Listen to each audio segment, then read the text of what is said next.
चोपडा तालुक्यातील सातापुडाच्या दुर्गम भागातील मैलाणे शिवारातील सुमारे 975 किलो ओला गांजा जप्त करण्यात आलाय।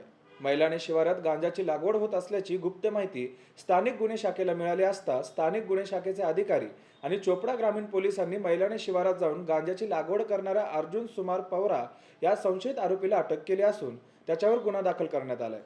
यापूर्वीही चोपडा ग्रामीण पोलीस ठाण्यात अनेकदा गांजा संदर्भात कारवाई करण्यात आल्या होत्या, पण मुख्य आरोपी पोलिसांना का सापडत नाही असाही प्रश्न उपस्थित केला जातोय।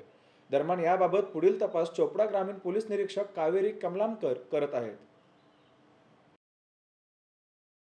काल चोपडा ग्रामीण पोलीस स्टेशन हद्दीमध्ये मैलाणे गावाजवळ शेती क्षेत्रामध्ये गांजा लागवड केल्याची माहिती स्थानिक गुन्हे शाखेला मिळाली।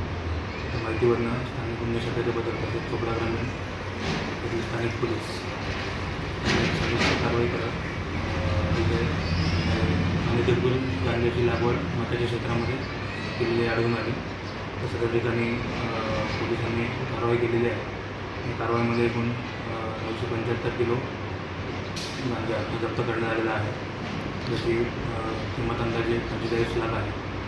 त्यानुसार NDPS ॲक्ट 1985 कलम 20 आणि 22 या अन्वये चोपडा ग्रामीण पोलीस स्टेशन येथे गुन्हा दाखल करण्यात आलेला आहे। तसेच एक आरोपी याच्यामध्ये अटक करण्यात आलेला आहे। मेन मालक कोण येतं या संदर्भात काही माहिती मिळाली का? त्याचा तपास आता पोलीस चालू आहे। नाही, याच्या पहिलेही अशी कारवाई झालेली होती, त्याच्यात मुख्य आरोपी आजही फरार असल्याचे माहीत पडतं आहे। त्याचा शोध चालू आहे। तो आरोपी जो मागची कारवाई आहे नाही, आपल्या पोलिसांकडनं वारंवार कारवाया होत असतात, पण त्याच्यात मुख्य आरोपी कधी पोलिसांचा हाती अजून लागलेच नाही आहे। हा मुख्यच आरोपी आहे, जो काल आपण अटक केलेला आहे। मुख्य आरोपी आहे। मागील गुन्ह्याच्या जरी त्या आरोपीचा शोध चालू आहे।